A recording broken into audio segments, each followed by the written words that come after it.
Good afternoon. My name is Hugo Madrid. I'm the Director of Out of Home Care for Impact Youth Services. What I wanted to share with you today is a very brief presentation exploring the relationship between circus art and the treatment of trauma. So this idea came about through discussions with Patrick Gosselin, our CEO, and I think an intrinsic desire to do things differently. We work with the most disengaged, vulnerable, psychologically damaged children and young people in the state, and essentially we want to be able to explore options around activities or programs or even therapy that can be structured, engaging, so that they're intrinsically motivated to participate.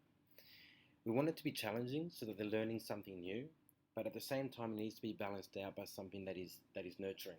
So at times when kids do get stuck and they don't know what to do and where to go next, which is reflective of many other things that happen in their lives, we want someone to be there to help them through that and actually teach them that when life gets tough and when you need help, there are people there that want to help you and will help you.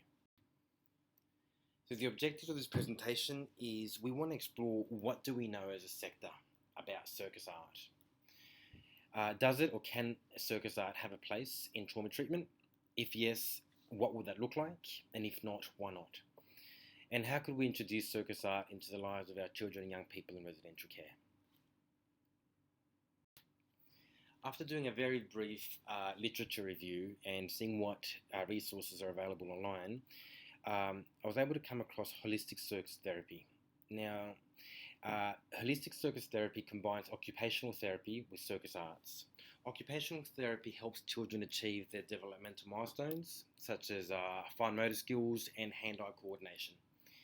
These are really key skills that most of our kids actually missed out on. And that's because the time when they were infants, they were toddlers, instead of having mum and dad throw the ball and teach them how to use scissors and glue and glitter and all those things that are so part and parcel of being a child, well, many of these kids actually missed out on that. And rather than learning those things, they were actually better geared to survive. What is happening next? Am I going to be safe? Is mum going to be okay? And so these are really kind of key skills that they missed out on. And through the process of holistic circus therapy, it's about bringing those things back in a way that is developmentally appropriate and sensitive and fun. The way that this came about was through having a goal. And the goal was in the form of a study in 2005, and it was about determining the effects of a circus skills program on some key quality life skills. These were self-confidence, self-efficacy, problem-solving, trust, communication, and leadership. What's really interesting about these key life skills is that each of these domains has been directly impacted by the impacts of trauma and complex trauma. Now, when I refer to complex trauma, I'm actually referring to the cumulative effects of trauma. So, where most of us are familiar with post-traumatic stress disorder, and that can come about, in tragic situations where someone might be in a car accident, and moving forward, they associate being in a car with actually being in direct danger. So the impacts of these are actually quite intense. But then when we look at complex trauma, it's about a child being in the same traumatizing situation day in and day out. So it's not a one-off event, but it's a daily occurrence. And therefore, the cumulative effects of being in this situation is actually better explained by the term complex trauma. So we're looking at the goals of the study and the outcomes, which were that each of these core skills was better developed through each child and young person going through this program. It's actually very good news for us, because what we do want is we want kids to be able to be engaged in something that is not only fun, but actually begins to develop and progress them through stages of development, but also in terms of developing skills that are going to serve them moving forward and well into adulthood. In a separate study by Dr. Gillian Origi, she was also able to find that through juggling and circus art skills, kids reported and were observed to have increased self-esteem. And there were also physical improvements for kids that had been diagnosed with autism, attention deficit disorder, and nervous conditions.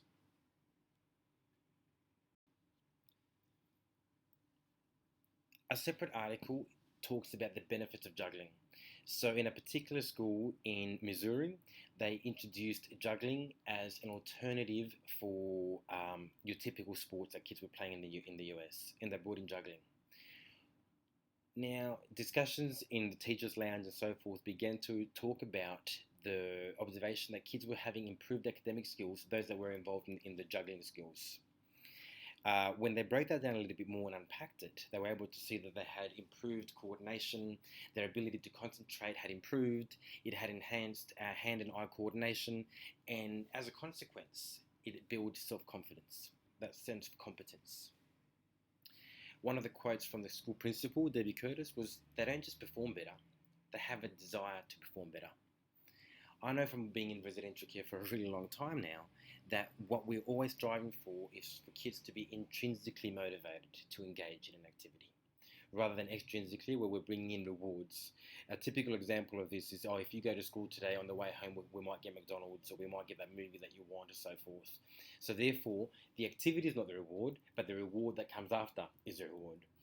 So what we do want is these type of outcomes where kids are actually intrinsically motivated to say, I actually get enjoyment out of doing that activity.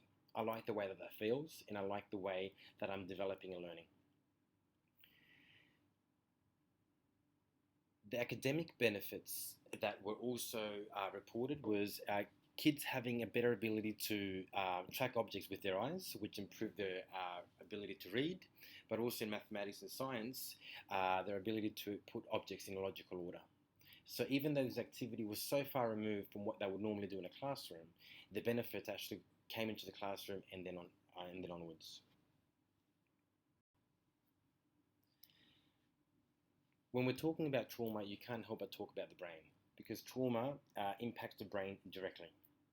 So what the circus art allows kids to do is to use the left side of the brain when they're learning to juggle. So when they're talking about what they need to do, and they're actually breaking that down in terms of instructions and words, and having someone in front of them actually trying to teach them, then the left part of the brain is highly activated.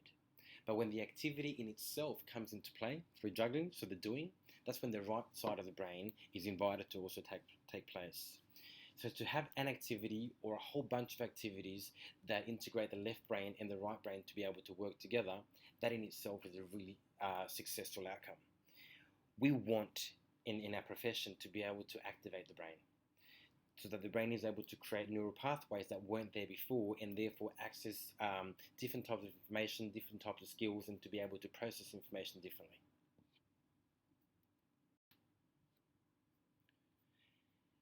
I wanted to explore, has this been done anywhere else in the world? And if yes, what are the outcomes? What does it look like? What can we expect? And then I was able to find the video on YouTube that I found to be quite powerful. It's a 2.5-minute video, but I think it's definitely worthwhile watching. Juggling, tumbling, acrobatics and contortion are not skills most school children learn.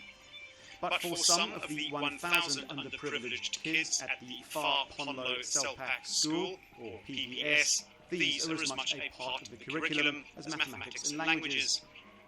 The skills have taken PBS alumni to the US, Europe and a host of countries in Asia. Among them is 23-year-old contortionist Pin Punam.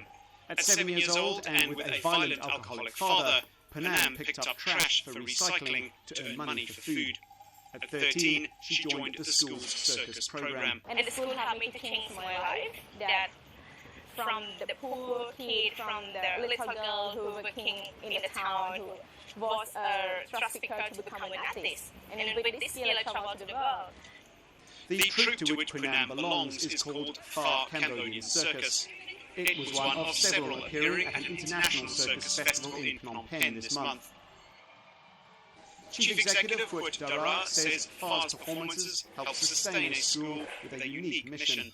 To give these unique opportunities to young Cambodians, mainly from the street and from very difficult social and economic background, to take art and culture as a means to express themselves and to have a career, to earn a living, to improve their life and go out of poverty.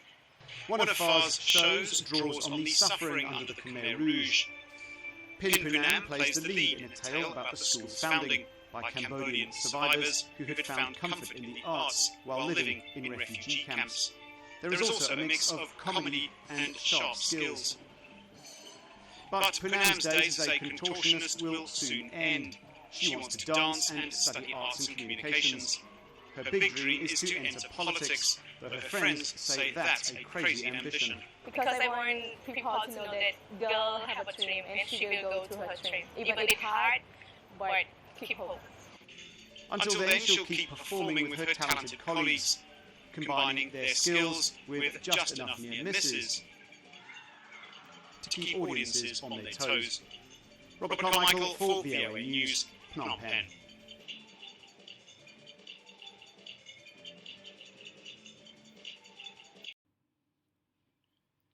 What I found really interesting and poignant about that video is that when you're looking at the circus artists, well, that's precisely it. It's a plural. They're there together. This is not something that they're able to do in isolation. They need to be able to work together and be part of something bigger than themselves. Now, in order to be able to heal from trauma, we need to be the opposite of trauma itself. And trauma tends to isolate kids. It isolates anybody, really. And it tells them that you are not worthy. You are the only one experiencing these things. Nobody understands you, nobody cares. Now, to be able to create an environment, a program, an activity, or a type of therapy that where it's inherent that you need to be able to have the presence of others in order to be able to make this work, that in itself is a win. As youth workers and coordinators, managers, directors, and so forth in the field of residential care, we want to be able to be intentional in creating, manipulating environments so that kids are able to be affiliated with others and connected. Very often when kids come into our care, they tend to abscond, they run away because they're running away to where were they last connected to. Is it family? Is it a community? Is it a group of friends? If we're able to provide an option, a safer, a fun and engaging option of being able to connect, then already we are providing something that is very difficult to provide. In order for an activity or a program or anything to be successful, it needs to be structured. And for it to be therapeutic and trauma-informed, it needs to be structured, because when there is a structure, there is a beginning, a middle, and an end. And when kids are able to predict what happens next, that is the definition of safety. I'm able to know what happens next, and therefore I'm able to protect myself should something untoward be happening. So when there is a structure, that's incredibly important. It has to be engaging. Otherwise, kids are not going to be investing their time and their efforts and resources in coming along and participating. The term challenging is really important because what it means in this context is that there needs to be something new. New pieces of information, new pieces of skills that are coming in so that there is progression, there is development. But we don't want it to be so challenging that kids are actually going to be turning away and not coming back. So there needs to be an expert, someone there to be able to say, I've noticed that this is where you seem to be getting stuck, let's do that together. If we are able to provide situations for kids where repetitively and patterned, we are there to care for them when they are stuck, when they don't know where to turn to next, when they are confused, that is going to then be able to compete with their dominant story in their lives, which has been, when I've been stuck and I've been confused, no one has been there. The ward has not been responsive. So we are creating an alternate story, a much better way of living life, because it allows them and provides a stage for them to turn to others and actually say, I need help. By the same token, when others are also in a position when they need help, they are much better geared to be able to observe that, identify that, and provide that assistance.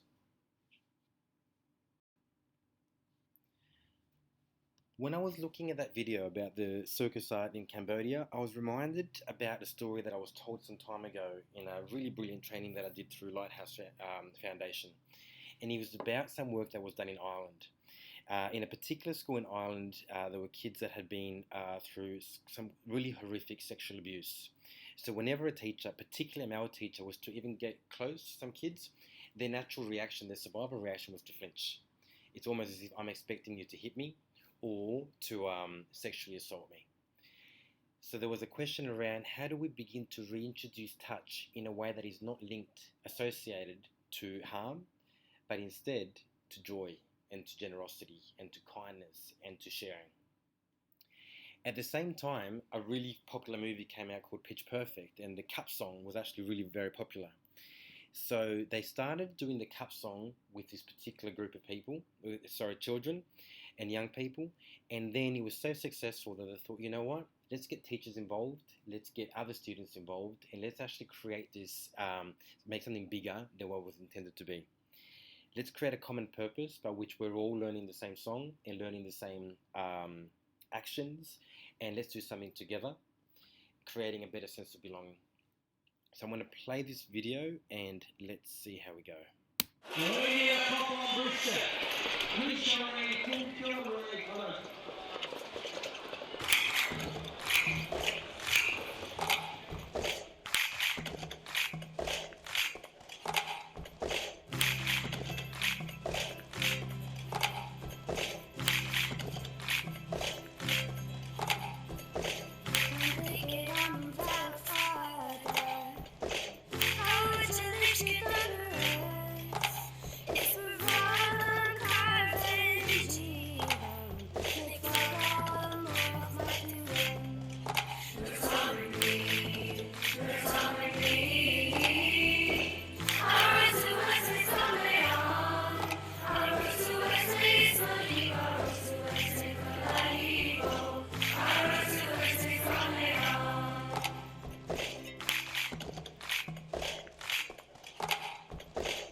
What's really interesting, actually very heartwarming about this video, is that you will see that some students are very close together doing this song and doing the activity, and others have more of a distance between each other, which is fine because the activity can still go on.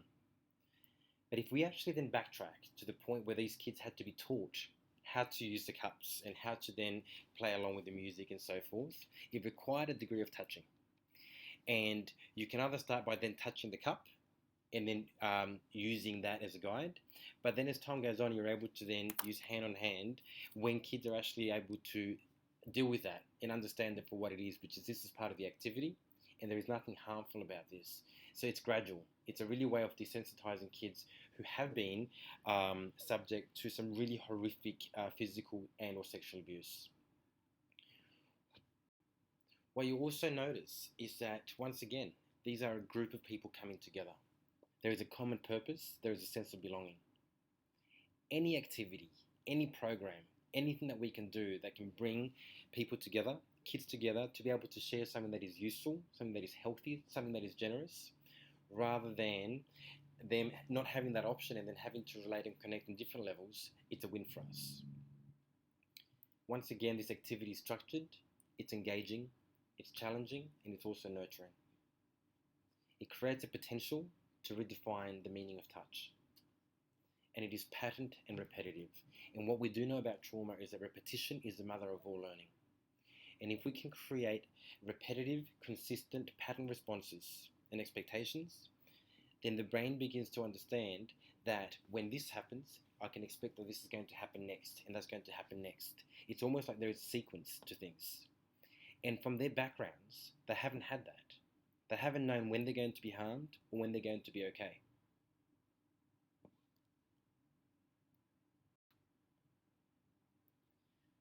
Stages of teaching and learning are really important. This is the Vygotsky zone of proximal development. And when you begin to look at the blue circle, we're looking at what can't I do? And that is the opportunity for the teacher. And that can be a youth worker, it can be a peer, or it can be a teacher. They can show the child, the young person, the adult, this is how you do it.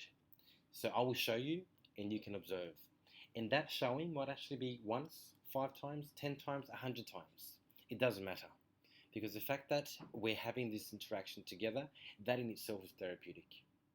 There is nothing more therapeutic than relationships and attachment. As a matter of fact, Bruce Perry states that the single most influential factor for brain development is attachment. So that first phase is really, really important.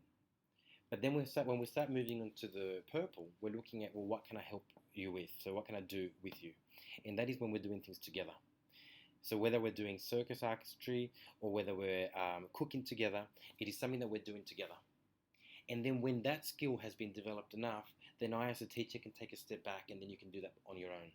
I'm going to be far away enough so that you're able and have the opportunity to do things on your own and work through difficulties, but I'm close enough so that when your coping mechanisms are being overwhelmed, that I am there to be able to say, I'm here, I see that you're in need, and we can get through that together. That is incredibly powerful, and once again, it is the exact opposite of what trauma is. So the effects of complex trauma are disrupted attachments and relationships, a real inability to form and maintain relationships, really low self-worth, that self-esteem, it's not there because they've been told either verbally or through life that you are not wanted. We don't care. Nobody understands you. You are difficult and you need to go. Many of the kids that we work with have had multiple placements. Some that I've heard of have been over 40 placements. So that sense of self-worth, it's not there because every time that things got tough, people gave up on them. A hyperactive survival response, a fight or flight. Disassociation. When fighting the situation or fleeing the situation is not an option, I become frozen. And therefore physically I'm there, but mentally I've gone somewhere else. And many survivors of abuse actually state that when they relive the abuse, it's almost like it's happened to someone else because they're watching it. Behavior is impaired. The capacity to be able to self-regulate emotions, to be able to put a pause between what I'm thinking and what I'm doing is really, really important. So often when we're driving and someone cuts us off or whatever else, we might have a thought that I want to hurt that person, but we actually don't go ahead with doing that. Many of our kids have the thought and they go ahead because there isn't that pause, which once again then begins to tap into cognition. What is our ability to think clearly, to bring reason into the argument, to self-soothe, and to also be able to have a future orientation? What are the consequences of my actions? If I'm doing this now, what am I likely to expect? When we begin to look at circus artistry or even the cup song or any of those activities that require those kids to be with others, then inherently within those activities and those programs is the capacity and the opportunities to create attachments. And hopefully those attachments, when they've been repeated day in and day out, they turn into relationships. My self-worth is also then at play, because in order for this activity to be successful, I need to be a part of it. And I need to learn, and I also have the opportunity to teach. You see me, you hear me, I'm important, I matter. The way that we want to structure circus art is in a way where it's supposed to be engaging, it's supposed to be fun. We don't want to create opportunities where the trauma response is going to be triggered. But even if it is, for whatever reason, we want our circus artists, the teachers, to have some sort of basic trauma training at first, so that they're able to identify when is a child or young person becoming hyper-aroused, when are the defense mechanisms becoming overwhelmed, when are they disassociating. So is it that they're not paying attention, or is it that physically they are there, but mentally they're elsewhere? How am I able to de-escalate behavior? And with circus artistry, there are actually multiple options. There are distractions. Okay, so if this activity is not to your liking or is becoming too much, let's do something else. Let's begin to take a break, and let's do that together. Cognition is really important because these activities require kids to be able to think about what they're doing. There is a beginning, there is a middle, and there is an end. And a future orientation. Where is this going to take me? What am I going to do with this?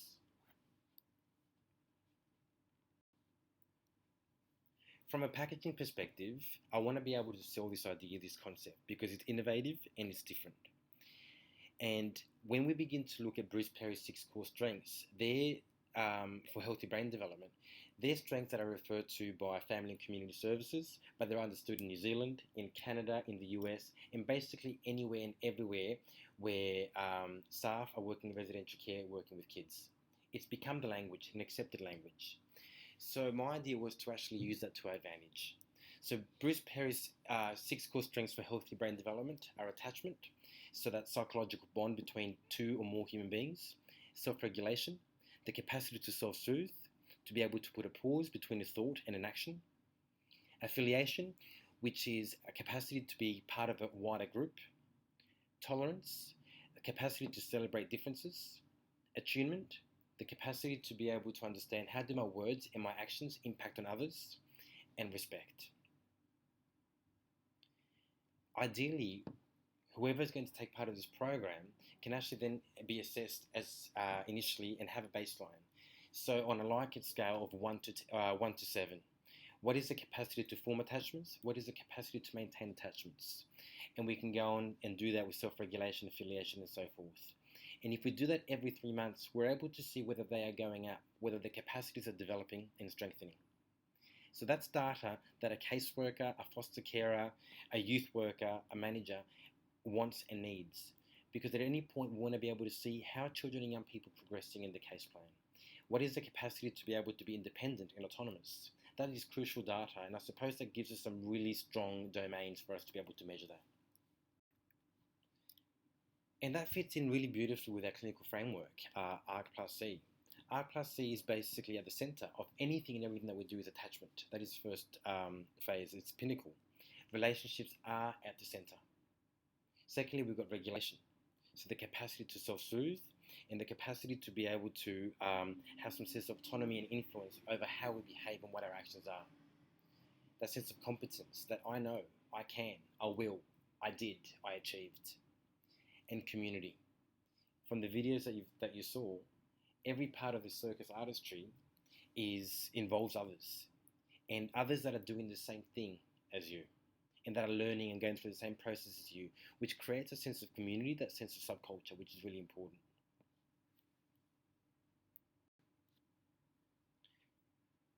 If we wanted to turn this into a reality, so these are some ideas. I suppose we can look at these as points that we can then begin to develop. But the circus art program could be used as an option for education in some way or type, and it could be as an elective. It could be a work development order. A work development order is an incentive for kids who may have accumulated fines for not paying for public transportation, for example. And if they attend therapy, if they attend a type of program that is going to be beneficial for them, they're able to work down those fines. So we could actually use that. The art program could be an incursion or an excursion. I mean, there are many ways that we're able to look at it. It could become part of a school camp, a 1-week camp, a 2-week camp. I mean, I suppose the options are endless. But it's good to be ambitious and to start exploring what it could look like. Impact Care Solutions to source a team of circus artists, and they need to be trained on trauma. The circus artists to run sessions on site where possible, because we do have some properties that have some really big land, but also it could be a central location. So once again, that is flexible. The circus classes need to be packaged in a way that we're not just talking about how fun this is going to be, but also the therapeutic benefits, about that each of the activities are repetitive, they are patterned, and therefore straight away working towards developing the brain. At the center is around relationships and attachments and being a part of a group. So if we're able to package these things in a way that we're not just talking about kids having fun and using time productively, but actively working towards healing the legacies of trauma, that is a win. And then we can package that in a brochure, in our website, through presentations and so forth. Impact Youth Services, McKillop, Life Without Barriers. I mean, whoever wants to be part of the service can be charged a fee for service from Impact Care Solutions.